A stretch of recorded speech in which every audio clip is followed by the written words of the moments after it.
वह माँ जो हर रात आसमान से बात करती थी। रात का आखिरी पहर था। मदीना की गलियां खामोश थीं। आसमान पर सितारे ऐसे चमक रहे थे जैसे किसी राज के गवाह हों। एक छोटा सा कच्चा घर था। उस घर में एक माँ रहती थी और उसका एक इकलौता बेटा। वह माँ हर रात जागती थी। न उसके हाथ में तस्बीह होती, न जुबान पर लंबी दुआएं। बस आंखों से खामोश आंसू बहते थे, क्योंकि उसका बेटा अंधा था। लोग कहते थे, अब इसका इलाज मुमकिन नहीं। कुछ कहते, यह अल्लाह की तरफ से आजमाइश है, सब्र करो। और कुछ तो यह भी कह देते, शायद यह किसी गुनाह की सजा है। मगर वह माँ किसी की बात नहीं सुनती थी। वह सिर्फ आसमान की तरफ देखकर एक ही बात कहती थी, या अल्लाह, अगर मेरी आंखों की रोशनी ले ले, मगर मेरे बेटे को आंखें दे दे, तो मैं राजी हूं। साल गुजरते गए। बेटा बड़ा हो गया। वह कुरान सुनता था मगर पढ़ नहीं सकता था।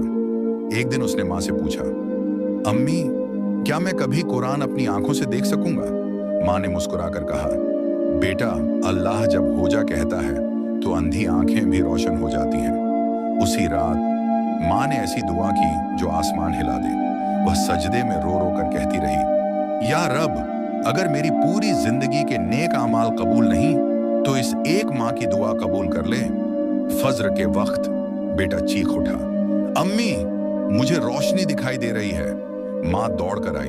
उसके आंसू रुक गए। उसका बेटा देख रहा था। लोग हैरान थे, डॉक्टर खामोश थे और माँ सजदे में गिर चुकी थी।